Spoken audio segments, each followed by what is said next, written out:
श्रीदामोदराष्टकम्। ॐ नमामीश्वरं सच्चिदानन्दरूपं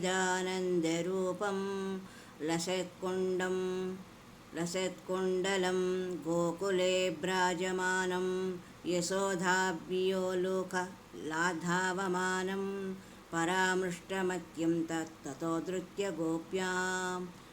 ॐ मृदं तं मुहुर्नेत्रयुग्मं मृजन्तं कराम्बोजयुग्मेन सान्तकं नेत्रं मुहुश्वासकं पत्रिरेकाङ्ककण्ठस्थितैग्रैव दामोदरं भक्तिबन्धम्।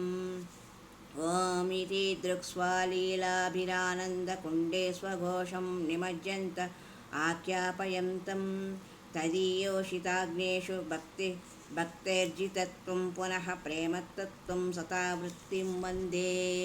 ॐ परं देव मोक्षं नामोचावधिं न ॐ परं देव मोक्षं नामोचा अवधिं वा नाचान्यं नृणेऽहं वरेषां दपीह इदन्ते वपुर्नादगोपालबालं सदा मे मनस्या विरास्तं किमन्यैः। इदन्ते मुकाम्बोजनीलैः वृतं कुन्तलैः स्निग्धरक्तैश्च गोप्या मुहुच्चुम्बितं बिम्बरिक्तधरं मे मनस्या विरस्ताम् अलं लक्षलाभैः। ॐ नमो देव दामोदरानन्त विष्णो प्रसीद प्रभो दुःखज्वालाब्धिमग्नं कृपादृष्टिवृष्ट्याति दीनभतानुगृहाणे स मा आज्ञामेत्यक्षिदृश्यः।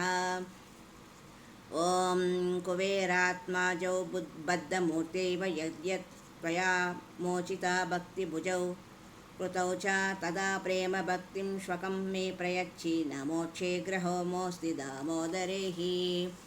ॐ नमस्तेऽस्तु दाम्ने स्फुरदीप्तिदाम्ने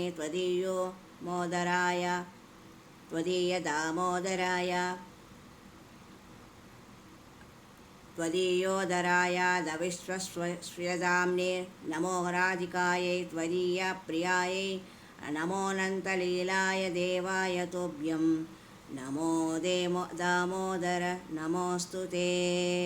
इति श्रीमद्पद्मपुराणे श्रीदामोदराष्टकं सम्पूर्णं।